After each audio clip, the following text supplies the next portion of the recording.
재즈 클럽에 다녀온 사람들은 두 분류로 나뉜다고 생각합니다. 두 번 다시 가지 않는 사람, 그리고 계속해서 발걸음이 향하는 사람. 저는 후자였습니다. 한번 빠지면 헤어나올 수 없는 재즈라는 음악의 매력에 사로잡힌 사람입니다. 오늘은 그런 재즈의 매력을 게임으로 녹여낸 작품 블루 웬즈데이를 소개하려 합니다. 이 리뷰는 게임의 세 가지 파트 스프링, 서머, 윈터의 순서를 맞춰 제가 직접 느낀 감정과 함께 풀어나가겠습니다. 여러분은 지금 스토브 크루의 리뷰를 보고 계십니다.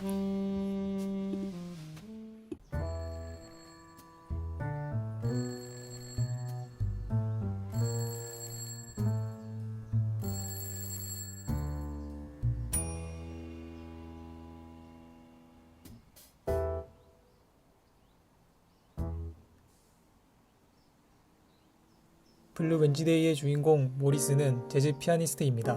하지만 현실 속의 모리스는 우리와 다를 바 없습니다. 아침에 힘겹게 일어나고 돈을 벌기 위해 하고 싶지 않은 일을 하다가 결국 해고당합니다. 그리고 우연히 보게 된 공고문 재즈 피아니스트 구함.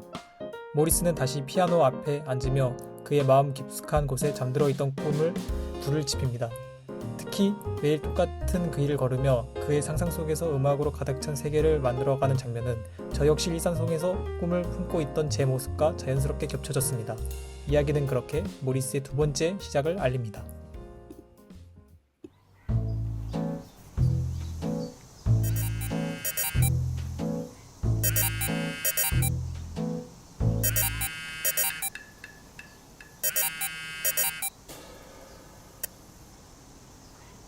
모리스는 꿈을 찾았고 사랑도 얻었습니다. 버드 재즈 클럽이라는 새로운 무대에서 그를 기다리는 것은 힘겨웠던 과거와는 다른 삶일 것 같았죠. 하지만 현실은 다시 그를 시험에 들게 합니다. 앨범 제작 성공에 대한 불안, 사랑과 꿈을 모두 붙잡는 갈망. 결국 앨범은 실패로 끝나고 버드 재즈 클럽은 문을 닫습니다. 사랑도 모리스 곁을 떠납니다. 이 파트를 플레이하면서 저는 우리의 인생을 떠올렸습니다. 대학 합격, 취업, 목표를 이뤘다는 생각한 순간에도 또 다른 문제는 항상 우리를 기다리고 있죠. 모리스가 느끼는 불안은 게임 속 허구가 아니라 현실에 우리가 매일 마주하는 감정이었습니다.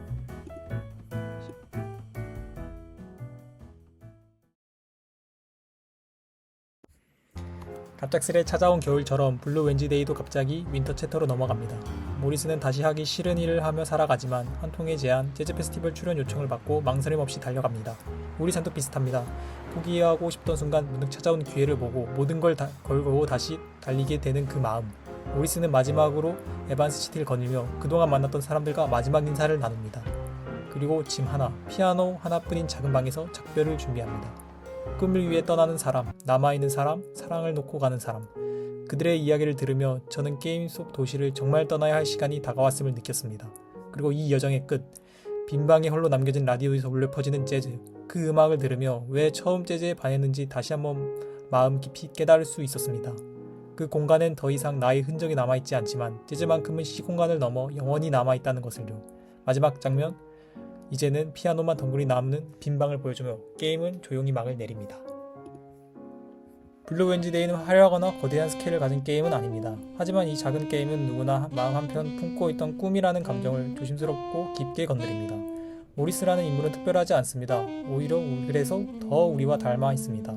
처음엔 사소했던 한 걸음, 작은 도전이 어떻게 한 사람의 인생을 바꿀 수 있는지를 보여줍니다. 이 게임은 우리에게 묻습니다. 너는 아직 내 꿈을 향해 걸어가고 있니? 블루 웬즈데이는 그 질문을 화려한 이벤트가 아니라 조용한 피아노 소리와 함께 천천히 그리고 깊게 던져주는 게임입니다.